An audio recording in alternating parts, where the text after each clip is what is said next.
Good afternoon मेरे प्यारे बच्चों। और बताएं कैसे हैं आप लोग। आज 26 जनवरी है, अर्थात 26 जनवरी है और सभी लोग को हमारी तरफ से बहुत बहुत बधाई। और हमने एक अपना यूट्यूब चैनल लॉन्च किया है जिसका नाम है अल्फाटेक एजुकेशनल पॉइंट। और परिश्रम 3.0 बैच मैंने लॉन्च किया है स्पेशल अपने 12th के बच्चों के लिए। बेटा कंडीशन क्या है कि बच्चे पढ़ नहीं पाते हैं, ये नहीं हो पाता है, तो मैं पूरी फिजिक्स इस बैच में आपको पढ़ाऊँगा। ये समझ लीजिएगा, पूरा मैथ भी पढ़ाऊंगा क्योंकि बोथ मैथ एंड फिजिक्स का मैं टीचर हूं और मेरा नाम राकेश पांडे है। तो चलिए बेटा मैं स्टार्ट करता हूं किस प्रकार से आप लोग की तैयारी होगी। सबसे पहले बेटा देखिएगा, आप लोग की जो तैयारी होगी, सबसे खूबसूरत बात उसमें ये होगी कि फिजिक्स और मैथ दोनों चलेगी। पहले मैं फिजिक्स की बात करता हूँ। अगर मैं फिजिक्स की बात करूँ तो फिजिक्स में बेटा 1, 2 लास्ट चैप्टर, पूरे चैप्टर की तैयारी मैं कराऊंगा। कंफर्म जान लीजिए, एक बार हो जाए भारत माता की जय। चलिए इसी के साथ पूरे चैप्टर की तैयारी कराऊंगा। उसके बाद एमसीक्यू, फिर बेटा उसके बाद वेरी शॉर्ट, उसके बाद शॉर्ट बेटा, उसके बाद एसरेशन रीजन बेटा, उसके बाद केस स्टडी। केस स्टडी ध्यान देना आप लोग, ऐसा मत करना मत ध्यान देना, केस स्टडी। और उसके बाद बेटा जो हमारा स्टार्ट होगा PYQ। और ये आपको मैं आपके फिजिक्स और मैथ दोनों, और मैथ भी ऐसे ही चलेगी, मैथ भी ऐसे चलेगा और मैं ही पढ़ाऊंगा। मैं आपको हमेशा दिखूंगा, मैथ में भी दिखूंगा और फिजिक्स में भी दिखूंगा। और यही पूरी चीजें मैथ में भी होंगी, जो चीजें फिजिक्स में होंगी वही चीजें मैथ में भी होंगी। इस चीज को आप जरूर ध्यान दीजिएगा और सब कुछ इसी प्रकार चलेगा बेटा, एकदम कोई डाउट नहीं है। मैथ्स में बेटा कोई दिक्कत नहीं हो, पहले हो जाए देख लीजिए भैया मैं MSc B.Ed और JEE मेन एडवांस क्वालिफाई हूँ, ये चीज़ ज़रूर ध्यान दीजिएगा। इसलिए मैं इतना किया हूँ। और मार्च के लास्ट वीक से हमारी बैच स्टार्ट होगी। उन सभी बच्चों का स्वागत रहेगा, 10th वालों का, 9th वालों का, 11th वालों का, 12th वालों का, नीट वालों का, इवन JEE वालों का, सबका स्वागत रहेगा। यूट्यूब पे फ्री ऑफ कास्ट मेरी बैच चलेगी बेटा, और आप लोग इसको ध्यान दीजिएगा। चलिए अब आगे बात करते हैं। देखिए क्या बात करते हैं, थोड़ी सी बातें हम करेंगे, इसको ध्यान दीजिए। फिजिक्स इस प्रकार चलेगी। आज थोड़ा सा मेरा फिजिक्स का कुछ चीज़ें मैं लेकर आया हूँ कि बच्चों को थोड़ा डेमो दे दूँ। डेमो के हिसाब से ही बात करूँगा तब अच्छा रहेगा। चलिए, मेरा मुल्क मेरा देश मेरा ए वतन, शांति का उन्नति का प्यार का चमन। चलिए इसी हिसाब से हम स्टार्ट करें। आप लोगों ने नाम सुना होगा, 12th वालों की बात हो रही है, आप लोगों ने नाम सुना होगा कि किरचॉफ एक कौन थे, साइंटिस्ट थे। किरचॉफ ने 2 रूल दिए थे। पहले रूल का नाम बेटा क्या था, किरचॉफ का जो लॉ था, ये उसकी बात करें, उसकी चर्चा करें, किरचॉफ लॉ की चर्चा करें। बेटा जो किरचॉफ का लॉ था उस पर हम थोड़ी सी चर्चा करेंगे और बहुत खूबसूरत चर्चा करेंगे, ऐसी बात नहीं है। तो आइए देखिएगा, थोड़ा सा पेन को हाई करूं तब आपको दिखाई देगा। किरचॉफ का जो लॉ था, पहला था जंक्शन रूल। कौन सा रूल था, जंक्शन रूल। दूसरा था वोल्टेज रूल। आप लोग पढ़े हैं, ऐसी बात नहीं है, ये मैं नहीं कहता हूँ नहीं पढ़े हैं, लेकिन मैं आपको बहुत बेहतर पढ़ाऊंगा, ये भी जानता हूँ, और बहुत बेहतरीन टॉपिक भी चलेगी। एक बेटा आपका जंक्शन रूल हो गया, एक बेटा आपका कौन सा रूल हो गया, वोल्टेज रूल हो गया। जंक्शन रूल में पहले ध्यान देना, जो जंक्शन रूल है ये law of conservation of charge पे डिपेंड करता है।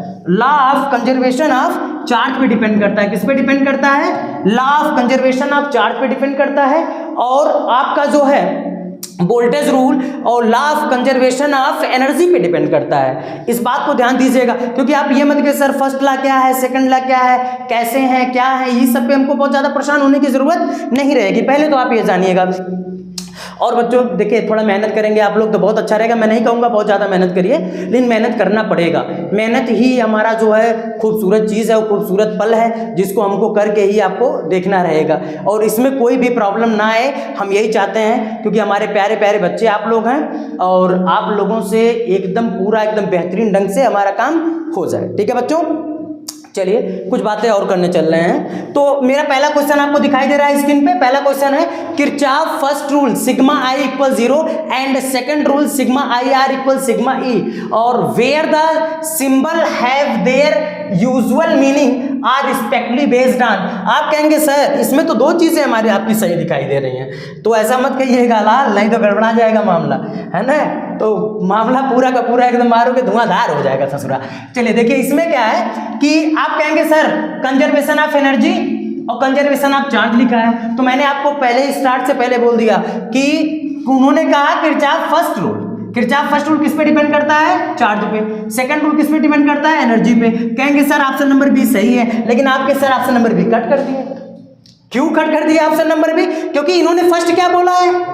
फर्स्ट रूल बोला है। फर्स्ट रूल कौन सा है? Law of conservation of charge. और सेकंड रूल कौन सा है?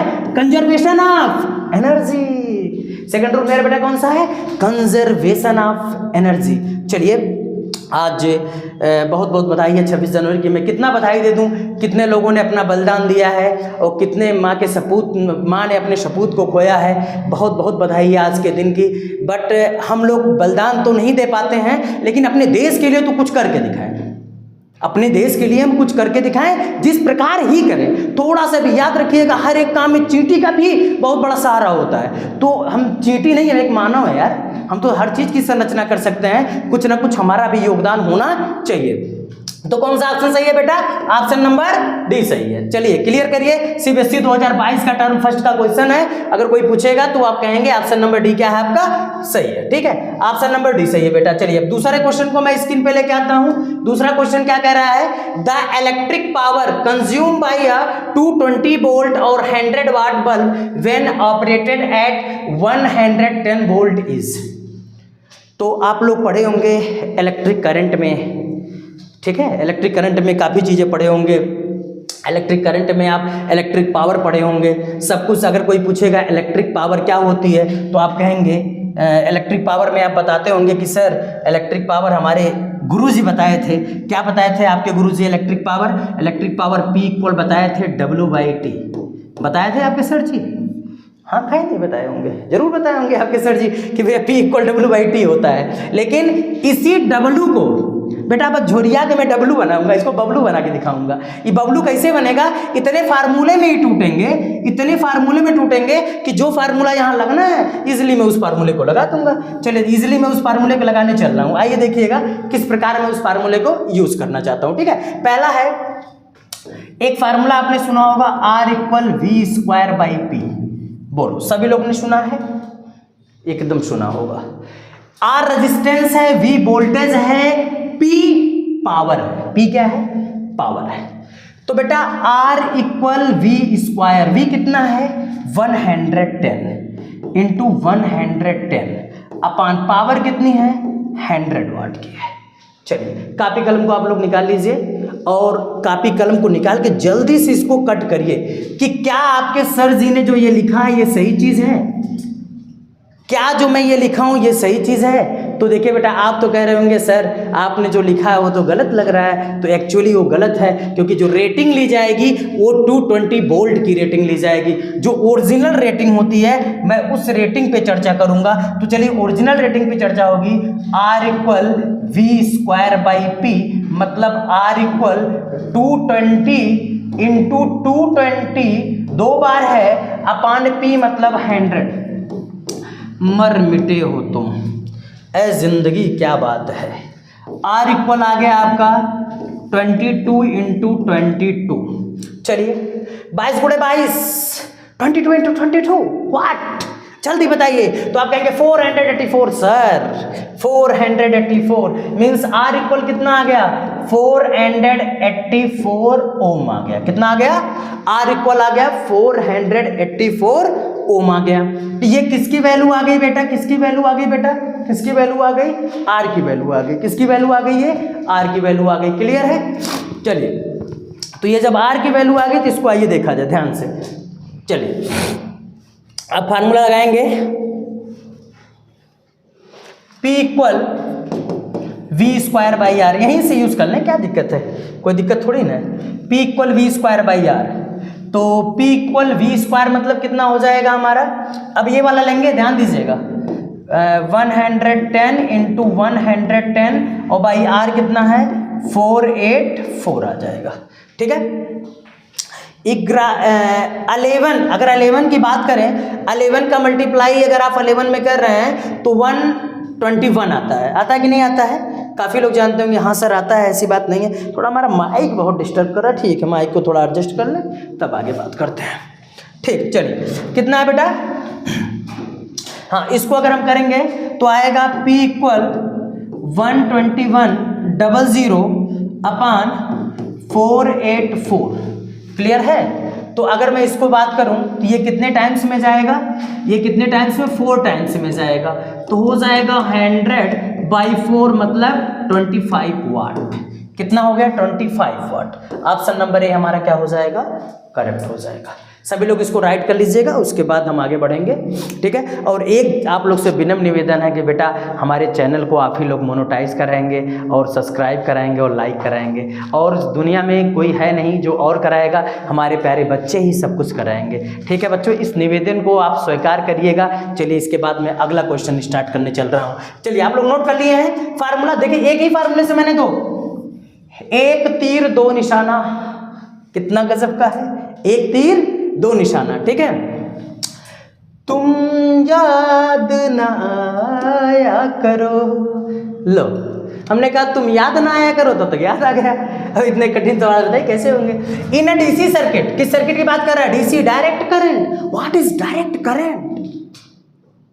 फ्लो यूनिडायरेक्शनल, फ्लो यूनिडायरेक्शनल जो करंट होता है वो डायरेक्ट करंट होता है। अगर कोई पूछेगा डायरेक्ट करंट क्या होता है, जो एक डायरेक्शन में फ्लो करे, जो टाइम के साथ अपने डायरेक्शन को चेंज ना करे, वो क्या होता है, डायरेक्ट करंट होता है। कह रहा है in a DC circuit the direction of current inside the battery and outside the battery respectively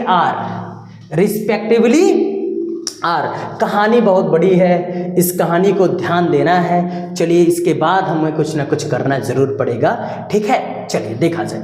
तो पहले अगर के याद कर रखिएगा, अगर कोई एक्सटर्नल बैटरी लगाई जाती है तो आपको कहा जाए कि बेटा करंट जो फ्लो करता है वो किस प्रकार फ्लो करता है, तो आप कहेंगे सर जी, मास्टर साहब, गुरुजी, करंटवा तो पॉजिटिव डायरेक्शन से नेगेटिव डायरेक्शन में जाता है, तो का ऑप्शनवा में है, और ये सर जी दूठे ऑप्शन है, दूठे ऑप्शन है ना। और जब दो ऑप्शन है तो भैया इसको देखना बड़ा जरूरी है। लेकिन ये मेरे दोनों ऑप्शन गलत हैं, मेरे कृष्ण और कन्हैया दोनों गलत हैं। आप कहेंगे कैसे, तो मैं आपको बताने चल रहा हूँ, ये दोनों ऑप्शन गलत है। और आपके स्कूलों में मास्टर साहब भी बताए रहे होंगे कि भैया ये दोनों ऑप्शन गलत हैं। तो बचे तीसरे और चौथे ऑप्शन में आए आप। दो ऑप्शन तो मैंने कनेक्ट कर लिया क्योंकि डीसी करंट है।